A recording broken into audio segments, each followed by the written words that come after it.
ఉదయకాల సమయంలో కూడి వచ్చిన సకల పరిశుద్ధులకు చిన్న బిడ్డలకుని మన రక్షకుడు ప్రభు అయినటువంటి యేసుక్రీస్తు నామమున మీ అందరికీ ప్రభు పేరిట వందనాలు తెలియజేస్తూ ఉన్నాను. దేవుడు ఈ రీతిగా ఆయన యొక్క సన్నిధానంలో మనందరి జీవితంలో మరొక శ్రేష్టమైనటువంటి ఈ దినమున ఆయన మందిరంలో చేరి ఆత్మతోనూ సత్యముతోనూ ప్రభు అయినటువంటి క్రీస్తు ద్వారా తండ్రి అయినటువంటి దేవుణ్ణి ఆరాధించుకునే గొప్ప భాగ్యాన్ని మనకు అనుగ్రహించినాడు. నేడు ఈ దినాన్ని చూడలేనటువంటి వారు అనేక మందిని మనము చూడగలం. ప్రియులారా, అనేక మంది ఆయా రకాలుగా ఈ లోకాన్ని విడిచినటువంటి వారిని మనము చూడగలం. కానీ నిన్ను నన్ను దేవుడు తన కృప ద్వారా మన యొక్క జీవితంలో మరొక రోజును దేవుడు మనకు అనుగ్రహించినాడంటే మనమందరం ఇక్కడ ఎంతో ధన్యులమని మనము జ్ఞాపకం చేసుకోవాలి. అందుకనే ప్రతి ఆదివారాన్ని ఒక్కొక్క అంశాన్ని మనం నేర్చుకుంటూ ఉన్నాం. గతించినటువంటి 2 వారాల నుంచి మనం ఏ అంశాన్ని నేర్చుకున్నాము అంటే, స్వార్థికుడు చెబుతూ ఉన్నప్పుడు దేవుని యొక్క వాక్యాన్ని ఎలా వినాలా, లేకపోతే క్రైస్తవులకు దేవుడు చెప్పినటువంటి జాగ్రత్తలు అనే అంశాన్ని మనం 2 భాగాలుగా మనం నేర్చుకుని ఉన్నాం. ఈరోజు కూడా ప్రియులారా ఒక అంశాన్ని మనము ఆలోచన చేయబోతూ ఉన్నాం. అది ఇంతవరకు నేను చెప్పలేదు. ఆ అంశాన్ని బహుశా అనేక మంది సహోదరులు ద్వారా మీరు విని ఉండవచ్చు. అయినప్పటికీ కూడా దేవుని యొక్క వాక్యం అనేది చదువుతూ ఉన్నప్పుడు, ఈ బైబిల్ గ్రంథంలో ఉన్నటువంటి ఆయన యొక్క మాటలు మనము ధ్యానిస్తూ ఉన్నప్పుడు అవి మనకు రోజు క్రొత్తగానే ఉంటాయి. ఎందుకంటే అవి దేవుని మాటలు, తేనె కంటే మధురమైనటువంటి మాటలు అవి. మన జీవితాలకి, నా జీవితాలకి, ఈ లోకంలో నుంచి దేవుని దగ్గర చేరటానికి అవసరమయ్యే మాటలు కనుక మనమందరం కూడా జాగ్రత్త కలిగి దేవుని యొక్క మాటలు మనం నేర్చుకోవాలి. చూడండి, నాతో పాటు పరిశుద్ధ గ్రంథంలో నుంచి సమూయేలు మొదటి గ్రంథము 25వ అధ్యాయము 2వ వచనం నుంచి చదువుకుంటే ఇక్కడ ఒక భార్యాభర్తలు మనకు కనిపిస్తూ ఉన్నారు. బైబిల్లో అనేక మంది భార్యాభర్తలు మనము చూడగలం. దేవుని యందు విశ్వాసము కలిగి, నమ్మకము కలిగి, భయభక్తులు కలిగినటువంటి వారిని బైబిల్లో మనము చూడగలము. అలాగనే దేవుడంటే లెక్క చేయక, దేవుని యొక్క మందిరానికి రాక ఈ లోకంలో నశించిపోయినటువంటి వారిని కూడా భార్యాభర్తలుగా ఉన్నటువంటి వారిని మనము చూడగలం. అలాగనే ఈ పాత నిబంధనలో ఉన్నటువంటి యొక్క భార్యాభర్తలు ఎలాంటి వారో దేవుడు ఒక అధ్యాయం వల్ల మనం నేర్చుకోవాలని, వారి గురించి మనం ఆలోచించాలని, వారి గురించి మనము తెలుసుకోవాలని, వారి వల్ల మనము జీవించాలా జీవించకూడదు అని ఇవన్నీ కూడా దేవుడు మన కొరకు రాయించినటువంటి వారిగా ఈ గ్రంథంలో ఉన్నటువంటి మాటలను మనము చూడగలము. చూడండి ఒకసారి నాతో పాటు పరిశుద్ధ గ్రంథంలో నుంచి సమూయేలు మొదటి గ్రంథము 25వ అధ్యాయము 2వ వచనం. అయ్యా లక్కీని పిలుచుకో దక్కుచు. చూడండి ఏమంటూ ఉన్నాడో, కర్మేలులోని మోయాను నందు ఆస్తి గలవాడొకడు కాపురం ఉండెను. అతడు బహు భాగ్యవంతుడు. అతనికి 3000 గొర్రెలను 1000 మేకలను ఉండెను. అతడు కర్మేలులో తన గొర్రెల బొచ్చు కత్తిరించుటకై పోయి ఉండెను. ఎవరు ఇక్కడ ఒక వ్యక్తి మనకు కనిపిస్తూ ఉన్నాడు. ఎక్కడ ఉన్నాడంట ఈ యొక్క వ్యక్తి?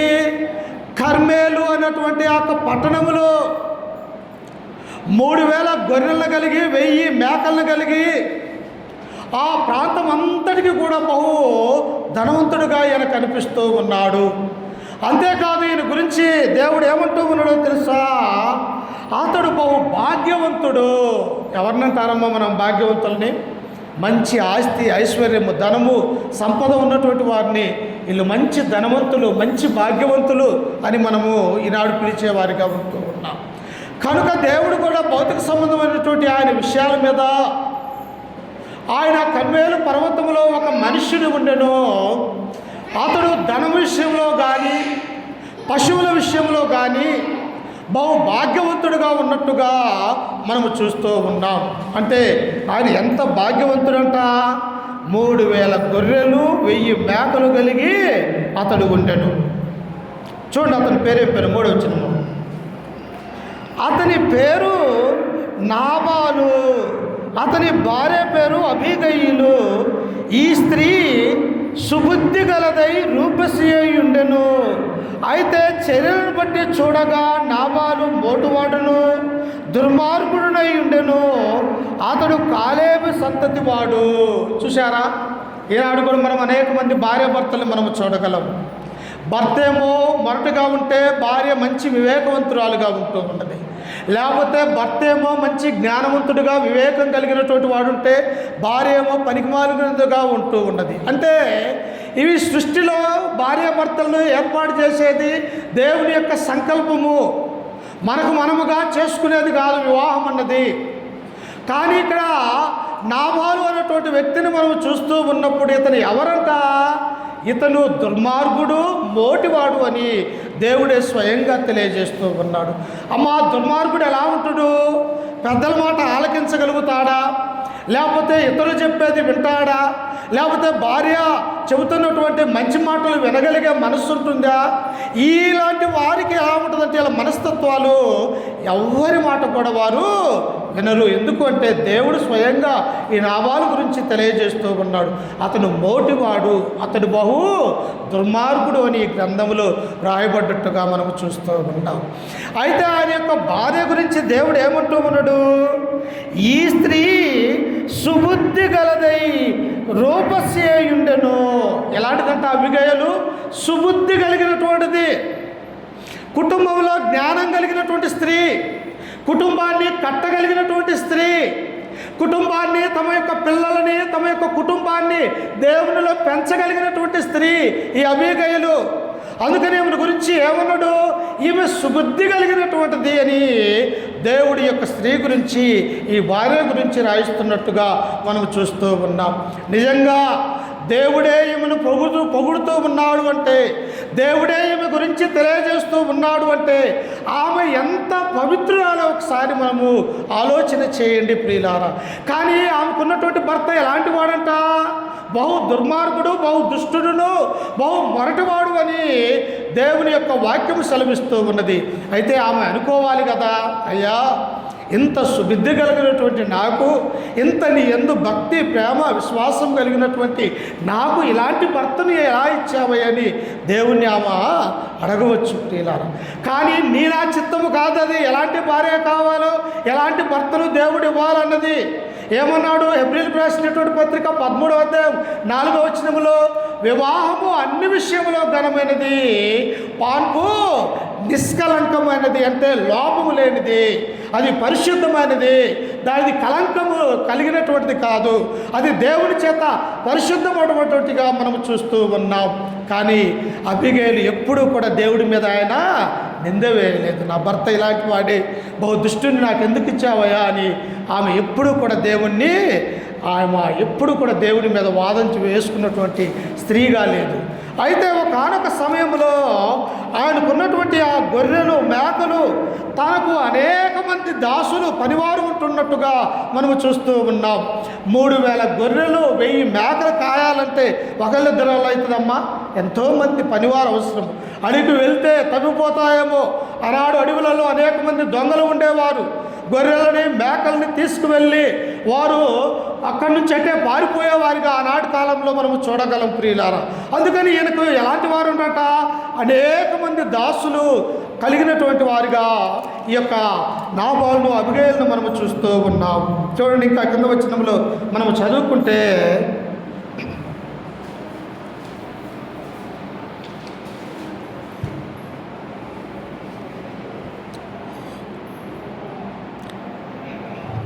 నాలుగో వచనం 25.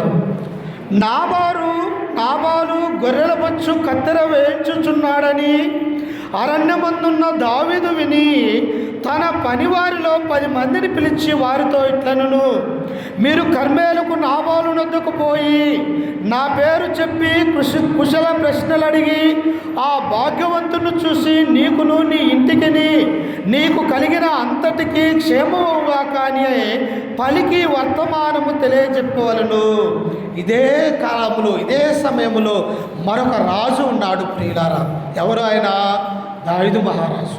ఈయన ఎలాంటి వాడో బైబిల్ గ్రంథం మనకు తెలియజేస్తూ ఉంటుంది. దావీదు గురించి దేవుడేమన్నాడు?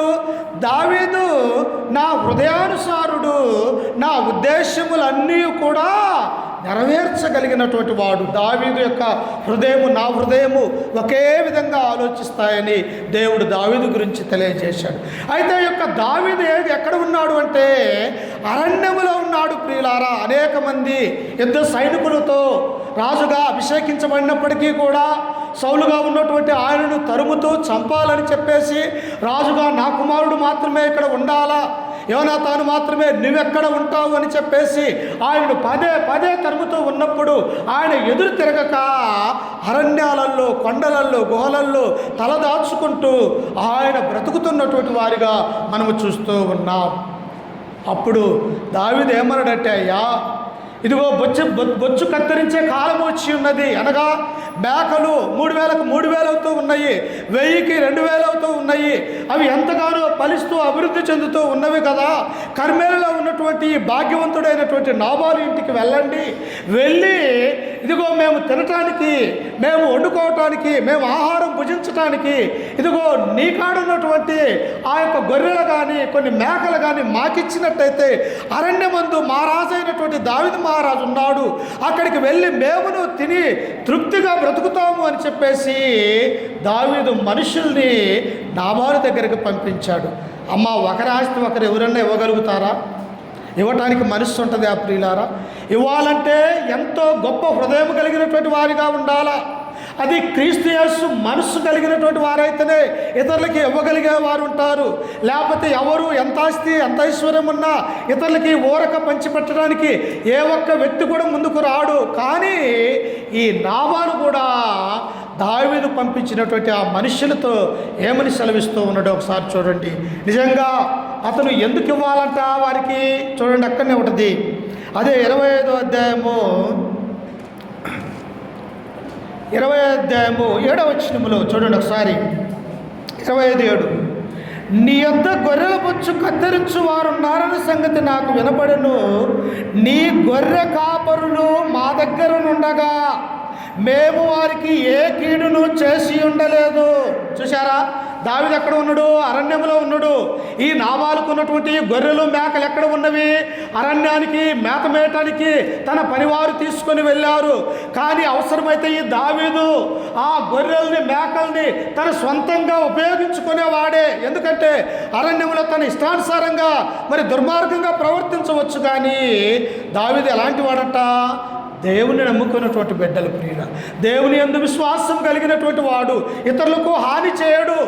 దేవుని యందు భయభక్తులు కలిగినటువంటి వారు ఇతరులు చెడిపోవాలని ఎవరు కూడా కోరుకోరు. కనుక దావీదు కూడా ఆ అరణ్యమందు నాబాలు యొక్క గొర్రెలు మేకలు ఆ మేతకు వచ్చినప్పుడు అవన్నీ ఎక్కడ తప్పిపోతాయోమని తన దగ్గర ఉన్నటువంటి ఆ దాసుని పిలిచి, అయ్యా ఈ గొర్రెలు రాత్రికాల సమయంలో కానీ పగల కానీ తప్పిపోకుండా ఈ నాబాలు యొక్క ఈ పశువులకు మీరు కూడా కాపులగా ఉండండి తన యొద్ద ఉన్నటువంటి పనివారిని ఏం చేశారంట? నాబాలుకు ఉపకారం చేసినాడు ప్రియులారా. అంటే అపకారికి ఉపకారం చేయటమే క్రైస్తవ యొక్క లక్షణము. మనల్ని ఇతడు దూషించవచ్చు, కానీ మనం ఎదురు దూషించే వారిగా ఉండకూడదు. ప్రభు అయినటువంటి యేసుక్రీస్తు ఏమన్నాడు? నీ పొరుగు వారిని ప్రేమించండి, నీ శత్రువుని ఆదరించమని సెలవిచ్చాడు. అంటే ఇది క్రీస్తు యొక్క ప్రేమ అని మనము గుర్తు చేసుకోవాలా. దావీదు కూడా అరణ్యమందు ఏం చేశాడంటే నాబాలు యొక్క పనివారికి ఆయన యొక్క పశువుల గొర్రెలకు ఏం చేశాడంటే ఒక నాయకుడిగా ఉండి ఒక్క మేక కానీ ఒక్క గొర్రెలను కానీ ఎటు పోనేకుండా ఉన్నట్టుగా మనం చూస్తూ ఉన్నాం. అందుకు నాబాలుతో అంటూ ఉన్నాడయ్యా, నాబాలు దగ్గరికి వెళ్ళండి, వాళ్ళ గొర్రెల్ని మేకల్ని మనమే దగ్గరుండి చూసాము, అవి తప్పిపోకుండా ఎవరు దొంగలు వచ్చి వాటిని తీసుకొని పోకుండా మనము కాపాడాము కనుక దానికి ఉపకారము చేయగలుగుతాడేమో మీరు వెళ్ళి అక్కడ వండించేటువంటి ఆ మాంసాన్ని కానీ ఆహారాన్ని మనము తినటానికి తీసుకొని రమ్మని దావీదు పనివారిని పంపించాడు. ప్రియులారా, అమ్మ వాస్తవంగా ఇవ్వాలనా ఇవ్వకూడదా? తన గొర్రెలకే కదా కాపలా పెట్టినది, తన మేకలకే కదా దావీదు తన పనివారు కాపలగా ఉన్నట్టుగా మనం చూస్తూ ఉన్నాం. కానీ ఏమైపోతూ ఉన్నారంట, వారు నాబాలు గురించి దేవుడు ఏమన్నాడంటే అతడు బహు దుర్మార్గుడు, బహు దుష్టుడు అని, బహు మోటివాడని దేవుని యొక్క గ్రంథం మనకు సెలవిస్తూ ఉన్నది. అప్పుడు చూడండి, ఆ కింద వచ్చిన మనం ఇంకా చదువుకుంటుంటే ఆయన యొక్క ప్రవర్తన ఎలా ఉన్నదో చూడండి ఒకసారి.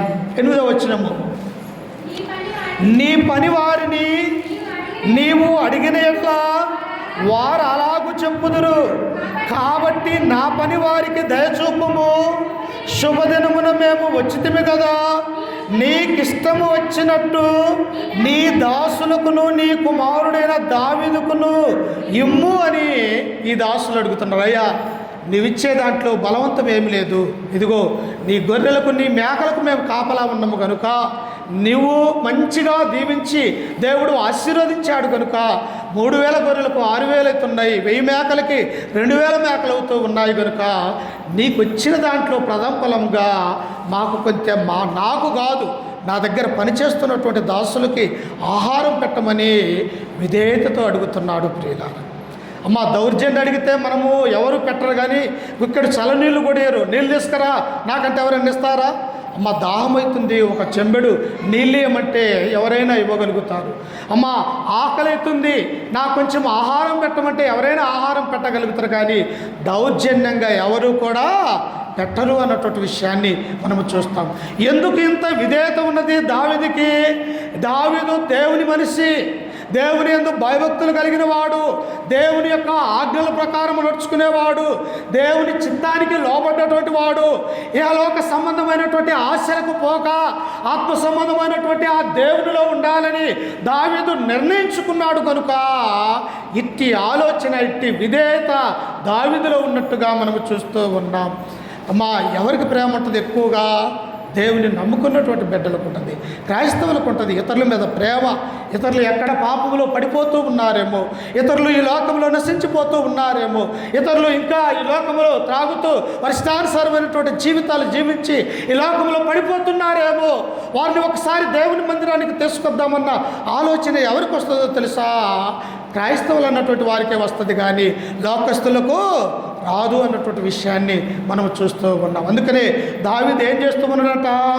ఆయన బ్రతిమిలాడుతూ ఉన్నాడు, నా యొక్క పనివారికి కొంత ఆహారాన్ని, కొంత మాంసాన్ని ఇవ్వమని నాబాలును అడుగుతున్నట్టుగా మనం చూస్తూ ఉన్నాం.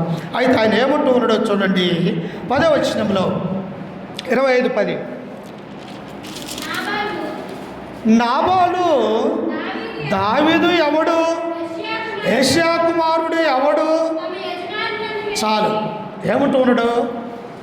దావీదు ఎవడు అంటూ ఉన్నాడు. ఇశ్రాయేల్ సైన్యం అంతా కూడా గొల్యాతును ఎవరు చంపలేక ఇశ్రాయేల్ ప్రజలందరూ భయపడుతూ ఉన్నారు.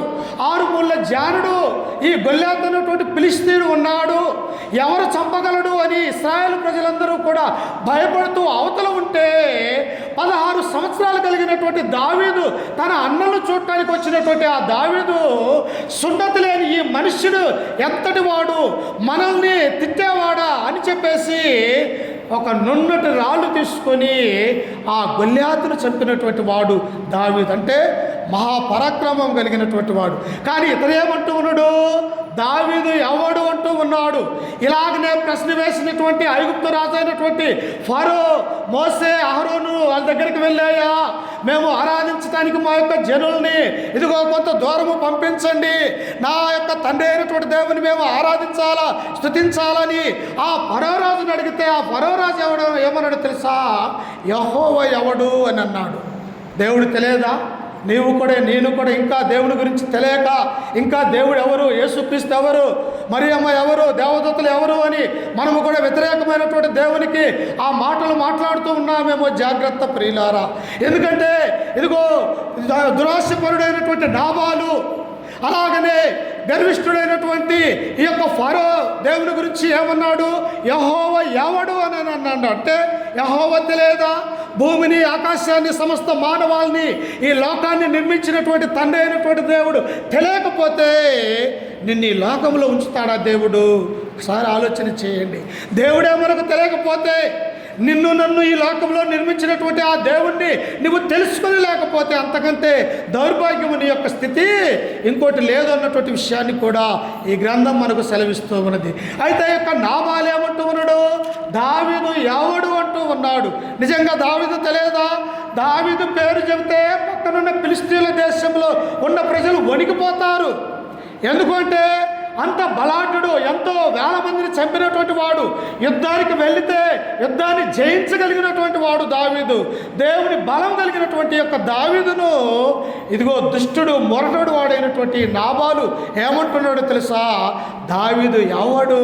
యెషయా కుమారుడు ఎవడు? ఈనాడు నీ నా జీవితం కూడా హృదయం అనే గర్వంతో ఉంటూ ఉన్నాము. జాగ్రత్త. ఈ హృదయంలో దేవుని గురించినటువంటి మనస్సు లేక, రాతి గుండె లాంటి మనస్సు కలిగి, ఇంకనూ దేవుని యొక్క సన్నిధానంలో ఆయన యొక్క మాటలు వినక, లోక సంబంధమైనటువంటి విషయాల మీద ఆలోచన కలిగి నీవు నేను కూడా ఒకవేళ నాబాలు వలె మూర్ఖత్వంగా మనము మాట్లాడినట్టయితే నాబాలుకు జరగబోయే శిక్ష భయంకరంగా ఉంటూ ఉన్నది ప్రియులారా. ఎందుకు అంటే నాశనానికి ముందు ఏమొస్తుందంట?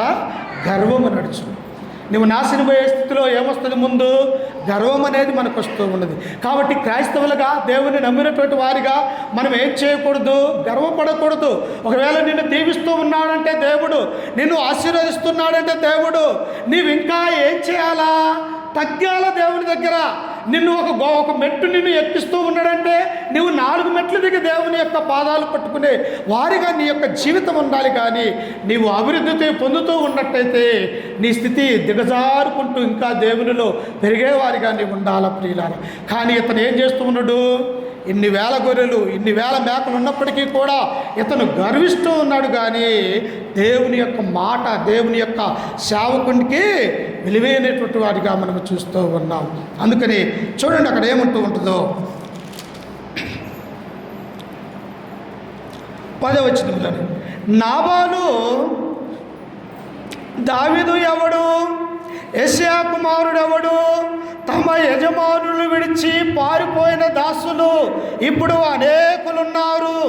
నేను సంపాదించుకొనిన అన్నపానములను, నా గొర్రెల బొచ్చు కత్తిరించు వారి కొరకు నేను వధించిన పశుమాంసమును తీసి నేను బొత్తిగా ఎరగని వారికి ఇస్తున్నా అని దావీదు దాసులతో చెప్పగా, అసలు నీకు ఇచ్చింది ఎవరు? గొర్రెల్ని, మేకల్ని దేవుడిచ్చాడు. ఈనాడు మనం ఉన్నాము. ఉండటానికి గృహం కానీ, మనం కూడుకోవటానికి మందిరాన్ని కానీ ఎవరిచ్చారు? దేవుడిచ్చాడు. దానం సంపాదించుకోలే, దానం కష్టార్జితం కాదు. ఇది దేవుడు మంచి శరీరాన్ని, లేకపోతే కష్టపడే గుణాన్ని, లేకపోతే యొక్క మైండ్లో జ్ఞానాన్ని ఇవ్వబట్టే కదా దేవుడి ద్వారా మనం ఈ లోకంలో బాగుపడేది. కానీ నాబాలు ఏమనుకుంటున్నాడు? ఇది నా ఆస్తి, నేను సంపాదించుకున్నది అని ఇతను గర్వపడుతున్నటువంటి వారిగా మనం చూస్తూ ఉన్నాం. కానీ మనకున్నటువంటి అన్నీ కూడా ఎవరిస్తున్నారో తెలుసా? దేవుడిస్తూ ఉన్నాడు. ఏమన్నాడమ్మా? 127వ కీర్తన 3వ అధ్యాయంలో సొలొమోను, కుమారులు యెహోవా అనుగ్రహించు, స్వాస్థ్యము గర్భఫలము ఆయనిచ్చు. నీకు పుట్టే కుమారులు దేవుడే ఇస్తూ ఉన్నాడు. నిన్ను దేవుడు నిర్మించి ఉన్నాడు. నీవు ఈ లోకంలో బ్రతుకుతున్నావంటే ఆయన నీ మీద చూపించినటువంటి ఉచితమైనటువంటి కృప. నీకు ఆస్తి ఐశ్వర్యం వస్తూ ఉన్నదంటే అది దేవుడు నీ మీద చూపించేటువంటి ఆశీర్వాదం అని నీవు మరిచి లోక సంబంధంగా మనం ఆలోచన కలిగి ఉన్నామంటే మన పతనము మన మందు ఉన్నదని జ్ఞాపకం చేసుకోవాలి. అందుకనే నాబాలు అంటున్నాడు, నేను నాకు ఎరగనటువంటి వారికి అవ్వడికి కూడా నా పశుమాంసాన్ని కానీ, నా యొక్క గొర్రెలు కానీ, మేకలు కానీ నేను ఇది నా కష్టార్జితము అంటూ ఉన్నాడు. నిజంగా అతని కష్టార్జితమేనా? కాదు. దేవుడు అతన్ని దీవించాడు, దేవుడు ఆశీర్వదించాడు. మనం ఏం చేయాలి? నువ్వు ఆశీర్వదించే కొలది ఇతరులకు నీవు కూడా ఆ ఆశీర్వాదంలో పాలు పొందేవారిగా ఉండాలి ప్రియులారా.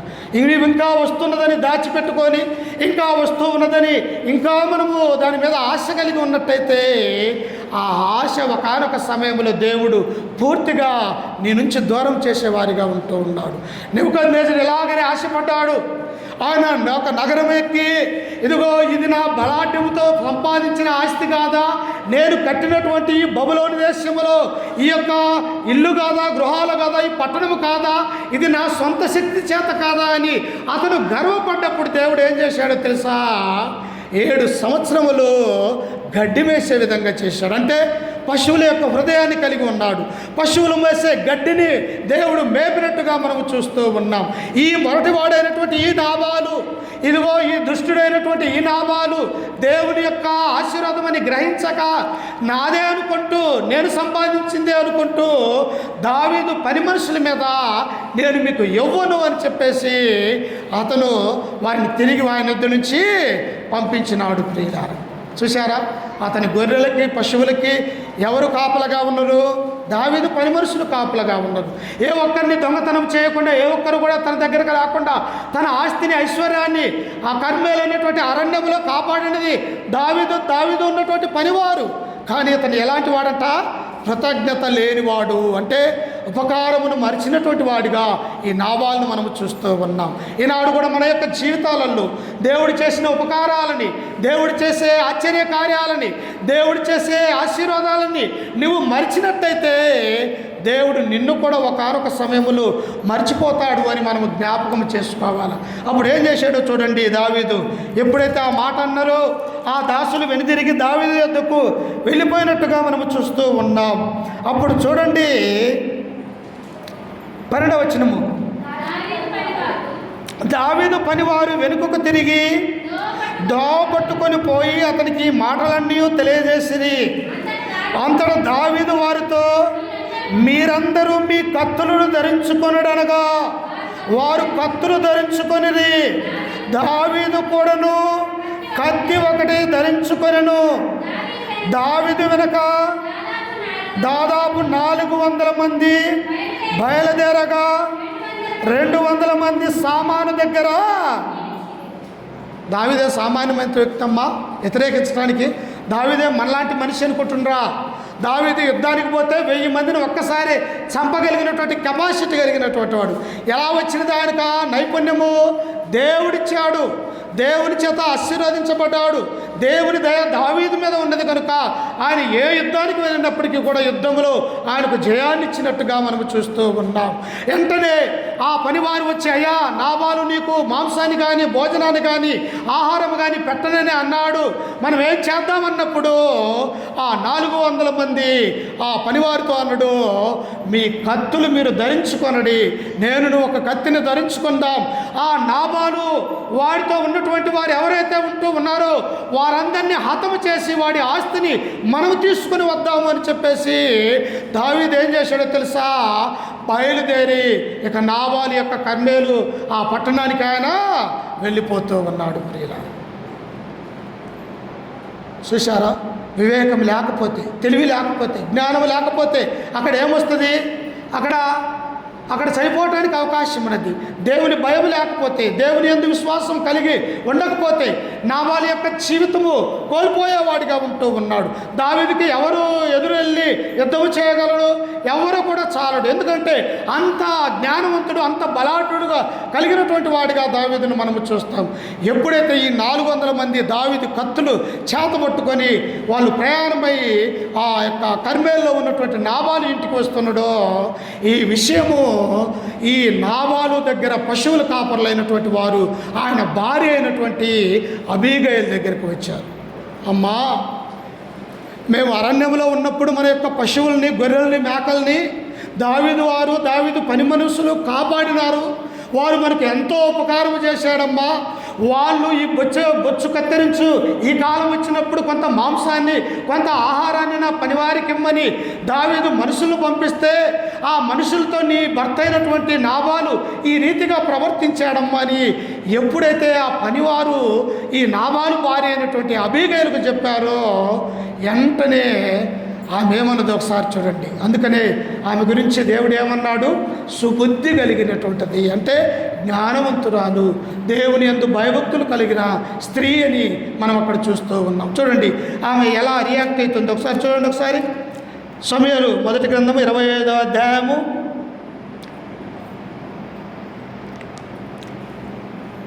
14 పనివాడు ఒకడు నాబాలు భార్య అయిన అబిగైలుతో ఇట్లనెను, అమ్మా, దావీదు అరణ్యములో నుండి మన యజమానుని కుశల ప్రశ్నడుకై దూతలను పంపించగా అతడు వారితో కఠినముగా మాట్లాడెను. ఎలా మాట్లాడంట నాబాలు? కఠినముగా. వాడికి మనసు అనేది లేదు. ఎలా మాట్లాడాలో, భార్యతో భర్తతో ఎలా ఉండాలో, పిల్లలతో ఎలా మాట్లాడాలో, ఇతరులతో ఎలా మాట్లాడాలో, లేకపోతే తోటి సేవకులతో ఎలా ఉండాలో తెలియనటువంటి ఒక మూర్ఖుడిలాగా నాబాలు ఉన్నట్టుగా మనం చూస్తూ ఉన్నాం. ఈనాడు కూడా లేరా అమ్మా మన యొక్క సంఘాలలో? లేకపోతే ఈనాడు కూడా లేడా అమ్మా మన యొక్క మానవులలో?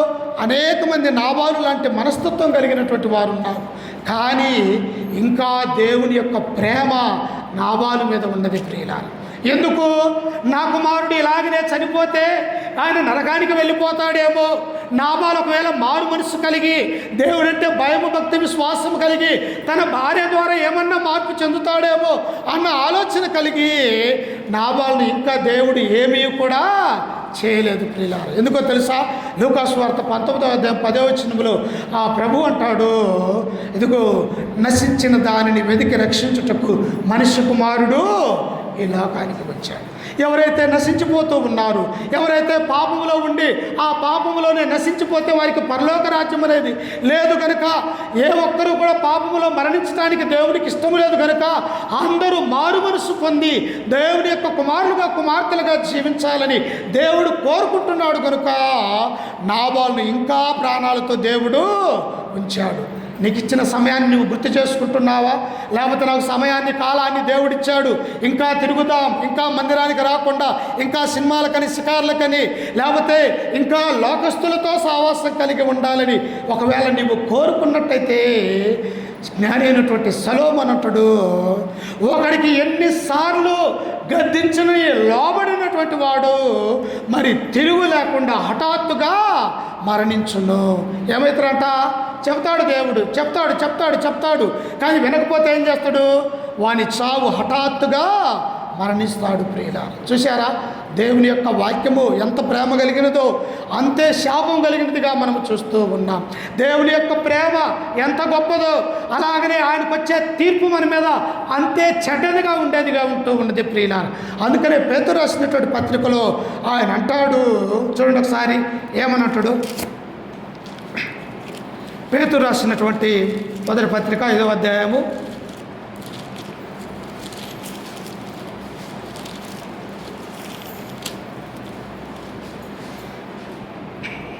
5వ వచనం, 5:5 అదే 5:5 చిన్నలారా మీరు పెద్దలకు లోబడి ఉండుడి, మీరందరూ ఎదుటివాని ఎడల దీన మనస్సు అను వస్త్రము ధరించుకొని మిమ్మును అలంకరించుకొనుడి. మా దావీదు ఎలాంటి వాడు? రాజు. ఆయన దేవుని చేత అభిషేకించినటువంటి వాడు, సమూయేలు ద్వారా అభిషేకించబడినటువంటి వాడు. కానీ ఆయన ఎందుకు తగ్గుతున్నాడు? తన పనివారు ఆకలితో ఉన్నారని, తన పనివారికి ఏదన్నా సహాయం చేయాలని నాబాలు దగ్గరకు పనివారిని పంపించాడు. అందుకని ఇక్కడ దేవుడు ఏమంటూ ఉన్నాడు? ఇదిగో చిన్నలారా మీరు పెద్దలకు లోబడి ఉండుడి. నాబాలు చిన్నవాడే, అతనేమి రాజు కాదు. కానీ ఇతనెవరు? దావీదు ఇశ్రాయేలు 12 గోత్రాలకి రాజుగా అభిషేకించబడినటువంటి వాడు, దేవుని హస్తాముతో దీవించబడినటువంటి వాడు. కానీ ఇతనికి లోబడి వచ్చినటువంటి ఈయన ఏం చేస్తూ ఉన్నాడట? కఠినముగా ప్రవర్తిస్తూ ఉన్నాడు. అందుకని ఇంకా ఏమంటూ ఉన్నాడో చూడండి. పేతురు, దీన మనస్సు అను వస్త్రము ధరించుకొని మిమ్మును అలంకరించుకొనుడి. దేవుడు అహంకారులను ఎదిరించి దేనులకు కృప అనుగ్రహించెను. ఎవరినంట? ఎవరికి కృపిస్తాడు దేవుడు? ఎవరిని ఆశ్రయిస్తాడు? ఎవరిని దీవిస్తాడు? ఆయన చేతి కింద, రెక్కల కింద దేన మనస్సు కలిగి ఉంటే నిన్ను ఆశీర్వదిస్తాడు. నువ్వు రెచ్చిపోతే, నువ్వు ఆగ్రహిస్తే దేవుడు నరుని కోపము దేవుని నీతిని నెరవేర్చదు. నీవు కోపం వచ్చినంత మాత్రాన దేవుని యొక్క ఆజ్ఞలు ఏమన్నా వెళ్ళిపోవన్నటువంటి విషయాన్ని కూడా మనము తెలుసుకోవాలి ప్రియులారా. అందుకనే ఈ దీన మనస్సు కలిగినటువంటి తన భార్య అయినటువంటి నాబాలు యొక్క భార్య అయినటువంటి అబిగయలు ఎలా ప్రవర్తిస్తుందో ఒకసారి చూడండి. ఈమె మనందరికీ కూడా ఒక ఆదర్శంగా ఉన్నది. స్త్రీలకు కానీ పురుషులకు కానీ, పురుషులు స్త్రీలు ఇరువురు కూడా దేవుని యొక్క భార్యగా పిలువబడుతూ ఉన్నారు. కనుక ఈమె సంఘానికి సాదృశ్యంగా ఉన్నది. ఈ అబిగయలు ఆమె ఎలా నడుచుకుంటూ ఉన్నదో చూడండి. ఆమె కింద వచనములో మనము చదువుకుంటే చూడండి ఒకసారి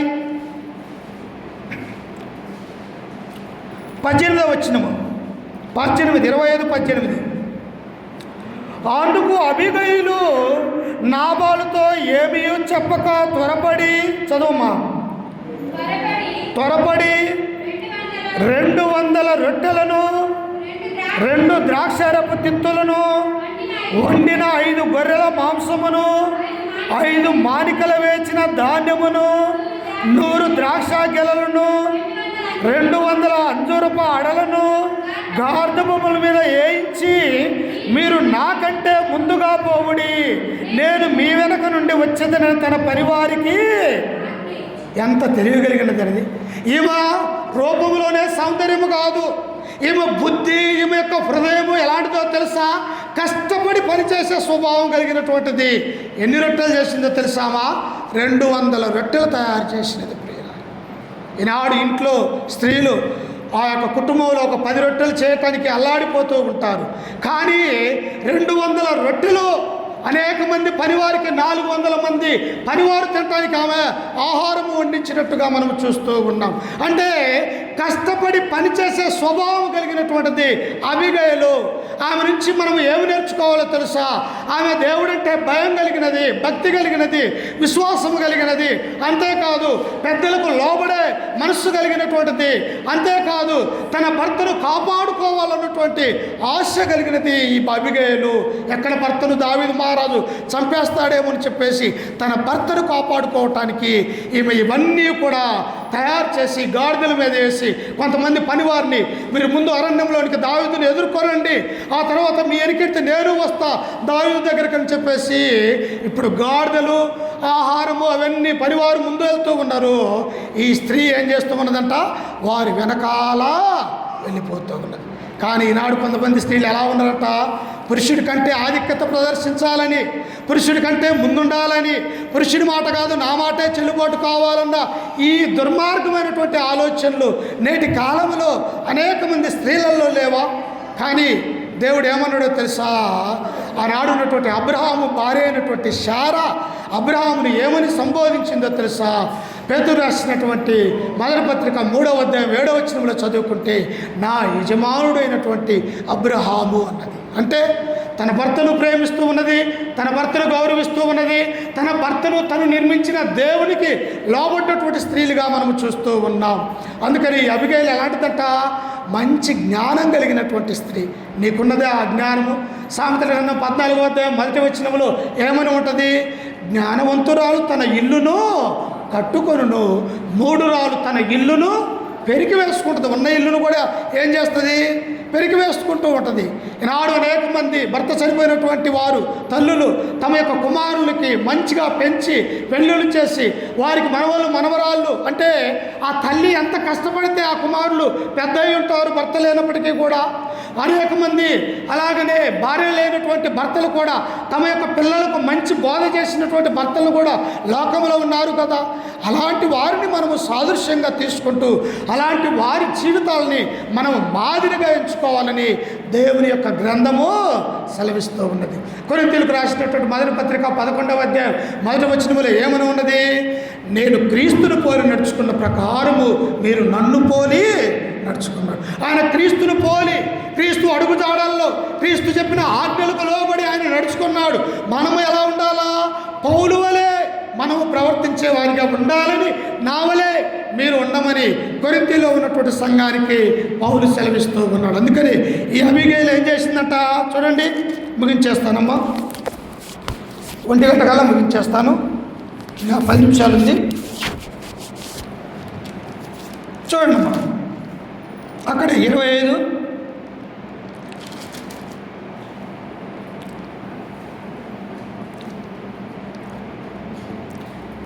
25వ అధ్యాయం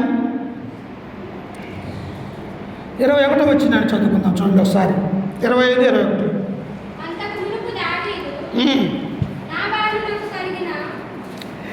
అంతకుముందు దావీదు నాబాలుకు కలిగిన దాని అంతటిలో ఏది పోకుండా ఈ అరణ్యములో అతని ఆస్తి అంతయు నేను వ్యర్థముగా కాయుచూ వచ్చి తిని ఉపకారమునకు నాకు అపకారము చేసి ఉన్నాడే. అదమ్మా ఏం చేసినట్టు నాబాలు? దావీదేమో ఉపకారం చేశాడు, నాబాలు దావీదుకి ఏం చేశాడు? ఉపకారం చేయకపోయినా బాధ లేదు. ఏం చేశాడంట? అపకారం చేశాడు. అది దేవుడు మెచ్చుతాడమ్మా. ఉపకారం చేస్తే ఉపకారం చేయాలా? ఉపకారం ఒకవేళ నీకు చేత కాకపోతే నువ్వు సైలెంట్గా ఉండాలా. కానీ నాబాలు ఏం చేశాడు? ఉపకారానికి అపకారము తలపెట్టినట్టుగా మనం చూస్తూ ఉన్నాం. అటు వారిని దేవుడు కూడా క్షమించడు ప్రియులారా. ఎందుకు? వారి మనస్సు దుష్టులకు దుర్మార్గంతో నిండి ఉన్నది కనుక దేవుడు కూడా క్షమించడు. అదే అబిగైల్తో ఆయన మాట్లాడుతూ ఉన్నాడు దావీదు. చూడండి ఇంకా ఏమంటూ ఉన్నాడు చూడండి. అని అనుకొని అతనికి ఉన్నవారిలో ఒక మగపిల్లవారి నేను తెల్లవారునప్పటికీ నేను ఉండనియను, లేదా దేవుడు మరి గొప్ప అపాయము దావీదు శత్రువులకు కలుగజేయునుగా కానీ ప్రమాణము చేసి ఉండెను. దావీదుకు కోపం వచ్చినది. ఆ కోపం ఎక్కడి కోపమో తెలుసా? నాబాలు దగ్గర ఉన్న పనివారిని, నాబాలు కుటుంబాన్ని, నాబాన్ని ఒక్కరిని కూడా బ్రతకలేకుండా చంపుతాను అని చెప్పేసి తీర్మానం చేసుకున్నాడు ప్రియులారా. ఈ తీర్మానం ఎవరిదో తెలుసా? దేవుని ఆలోచన. ఎందుకంటే ఆనాడు శత్రువులను చంపమని దావీదుకు స్వయంగా ఆజ్ఞ ఇచ్చున్నాడు కనుక ఇది దేవుని యొక్క ఆలోచన అన్నటువంటి ఆ సత్యాన్ని మనము చూస్తూ ఉన్నాం. అప్పుడు అబీగయలు ఆ దావీదును ఎదుర్కొని ఆమె ఏమంటూ ఉన్నదో చూడండి. ఆ కింద వచనములో 24లో, నా ఏలిన వాడా ఈ దోషము నాదని ఎంచుము, నీ దాసురాలనైనా నన్ను మాటలాడనిమ్ము, నీ దాసురాలనైనా నేను చెప్పు మాటలను ఆలకించుము. బా, ఆయన తప్పుని వేసుకున్నది. ఎవరు తప్పునట? భర్త చేసిన తప్పును భార్య మీద వేసుకున్నది ప్రియులారా. భార్య వేసుకొని దావీదుతో ఏమంటున్నది? నా ఏలినవాడా, నా రాజా, నా ప్రభువా, ఇదిగో నేను చెప్పే మాటలు ఆలకించయ్యా, ఒకసారి నాకు వెళ్ళి చూడు. ఎందుకో తెలుసా? నేను నీ ఇశ్రాయేలు ప్రజలలో ఉన్న ఒక దాసురాలని, నీ దేవుణ్ణి నేను నమ్మినటువంటి స్త్రీని అని ఆ భావము అర్థమొచ్చే విధంగా అబిగయలు దావీదుతో మాట్లాడుతూ ఉంది. అంటే స్త్రీ ఆలోచన కలిగితే, స్త్రీ జ్ఞానము కలిగి ప్రవర్తిస్తే ఎలా ఉంటుందంటే ఒక అబిగయల్లాగా ప్రవర్తించవచ్చు. నువ్వు మంచి విశ్వాస కలిగినటువంటి స్త్రీవైతే, నువ్వు మంచి దేవుని యందు భయభక్తులు కలిగిన స్త్రీవైతే, నీ భర్త మారు మనస్సు పొందకపోవచ్చు, నీ భర్తను నీవు మార్చగలిగినటువంటి శక్తి నీకున్నది. నీ భార్య మారు మనస్సు లేకపో ఉండవచ్చు, ఆమెను మారు మనస్సులోనికి తీసుకుని వచ్చే శక్తి దేవుడు నీకు ఇచ్చి ఉన్నాడని మనము గుర్తు చేసుకోవాలా ప్రియుల.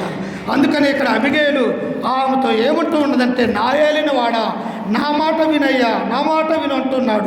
ఇదిగో ఆయన చేసిన తప్పు నా మీద వేసుకుంటున్నాను, ఇదిగో నా తప్పు క్షమించమని దావీదుతో సెలవిస్తూ ఉన్నాడు. ఇంకా ఏమంటూ ఉన్నాడు చూడండి 25లో, నా ఏలిన వాడా, దుష్టుడైన ఈ నాబాలును లక్ష్య పెట్టవద్దు, అతని పేరు అతని గుణములను సూచించుచున్నది.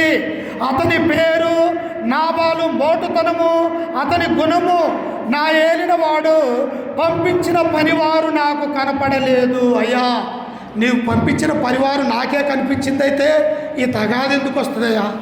నేనే వారికి మాంసాన్ని, ఆహారాన్ని సమృద్ధిగా నీకు పంపించేదాన్ని కదయ్యా, నాకు తెలియదు నీ పరివారు మా దగ్గరకు వచ్చిందని ఆ దావీదు మహారాజుతో వేడుకున్నప్పుడు, అంత వేడుకుంటే ఎవరన్నా కూడా ఎనిదిరుతారమ్మా? ఎవరు కూడా ఎనిదిరు. ఎందుకంటే మృదువైన మాట కోపమును చల్లార్చుతుంది ప్రియులారా. ఇద్దరు తగాద జరుగుతున్నది, లేకపోతే రెండు కుటుంబాలు తగాదలు ఆడుకుంటూ ఉన్నవి. అక్కడికి వెళ్ళి మధ్యలో మనిషి ఒక పక్క కాకుండా ఇద్దరికి ప్రేమతో వారికి చెప్పినట్టయితే వినడానికి అవకాశం ఉన్నది. అందుకనే ప్రభు ఏమన్నాడు, మృదువైన మాట కోపమును చల్లార్చును అని ఉంటుంది. అంటే అగ్ని లాంటి కోపము నీ జీవితం నీళ్ళలాగా ఉండాలి. నీవు అగ్ని మీద ఏం చేయాలా, మళ్ళా 2 కట్టెలేసి నువ్వు దాన్ని ఇంకా పెద్ద మంట చేయకూడదు. క్రైస్తవురాలు అయితే ఆ మంటను చల్లార్చే ఆ గుణలక్షణాలు కలిగి ఉండాలి. ఇక్కడ అబిగయీలు అదే చేస్తూ ఉన్నది. అయ్యా, నా భర్త చేసినటువంటి ఆ తప్పు నేనే చేసినాను అనుకో, నాకు తెలియక మీ పనివారు వచ్చింది నేను చూడలేదు, నేనే చూస్తే ఇంత జరిగేది కాదు నా ప్రభు అని ఆ దావీదును వేడుకుంటున్నప్పుడు ఆయన ఏమన్నాడో తెలుసా? చూడండి, చివరిగా చదువుకొని ముగించుకుందాం. ఆయన ఏమన్నాడంటే అదే 25వ అధ్యాయము, అదే 25వ అధ్యాయము 33వ వచనాన్ని చదువుకుందాం. 33, నేను పగ తీర్చుకొనకుండాను ఈ దినమున ప్రాణము తీయకుండాను నన్ను ఆపినందుకై నీవు ఆశీర్వాదమునందువుగాక. చూసారా, తన భర్త మీద పగ తీర్చుకోవడానికి దావీదు సైన్యాన్ని వేసుకొని పోతూ ఉన్నాడు.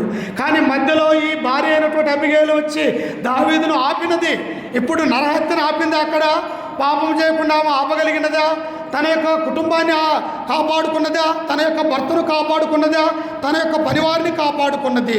అందుకనే ప్రియులారా, గుణవతి అయినటువంటి భార్య దొరుకుట అరుదు, అట్టిది ముత్యము కంటే అమూల్యమైనది. ఈమె ముత్యం అలాంటిది అబిగయీలు. గుణం కలిగినది, మంచి హృదయం కలిగినది, మంచి పనికిమాలిన భర్తను పెట్టుకొని మంచి సంసారం చేయగలిగినటువంటి స్త్రీ గొప్పది అబిగయీలు. అందుకనే దావీదు ఆమె గురించి అంటున్నావు, ఇది ఆపినందుకు నీవు దేవుని చేత ఆశీర్వదించబడుతున్నావు అని అన్నాడు. ఇంకా చూడండి ఏమని ఉంటాడు, కింద వచ్చిన చూడండి. ఇంకా నీవు త్వరపడి నన్ను ఎదుర్కొన పోయిన పక్షమున నీకు హాని చేయకుండా నన్ను ఆటంకపరిచిన ఇశ్రాయేలీయుల దేవుడైన యెహోవా జీవము తోడు, తెల్లవారేలోగా నాబాలుకు మగవాడొకడు విడవబడనన్న మాట నిశ్చయము అని చెప్పి తన యొద్ద ఆమె తెచ్చిన వాటిని ఆమె చేత తీసుకొని నీ మాటలు నేను ఆలకించి నీ మనవి అంగీకరించితిని, సమాధానముగా నీ ఇంటికి పొమ్మని ఆమెతో చెప్పాను. ఎక్కడ సమాధానం దొరుకుతుంది? దేవుని సన్నిధిలో, దేవునిలో, ఆయన కృపలో నీకు సమాధానం దొరుకుతుంది. అయితే తర్వాత దేవుడు ఏం చేశాడో తెలుసా? ఇంకా మారు మనసు పొందలేదు. ఎవరు? అబిగయీలు భర్త అయినటువంటి నాబాలు. దేవుడు ఏం చేశాడంటే చూశాడు, ఇంకా మార్పు చెందుతాడు అనుకున్నాడు. ఒక్కసారేమో నాబాల్ని ఏం చేశాడంటే చంపాడు. ప్రియులారు, దేవుడు ఏం చేశాడమ్మా? చంపేశాడు. దేవుడే చంపేశాడు. ఆ కింద వచ్చిన వాళ్ళు చదువుకుంటే చూడండి, ఆ 38 వచ్చిన ఒకసారి చదువమ్మా. 38, 10 దినములైన తరువాత యెహోవా నాబాలును మొత్తగా, ఎవరు చంపలే ఆయన్ని. ఎవరు చెప్పినట? దేవుడే చెప్పాడు. కాబట్టి ఇంకా నువ్వు మూర్ఖములో ఉన్నావా? ఇంకా దేవుని యొద్దకు రాలేక ఒక నాబాలు వలె నీ జీవితం ఉన్నదేమో.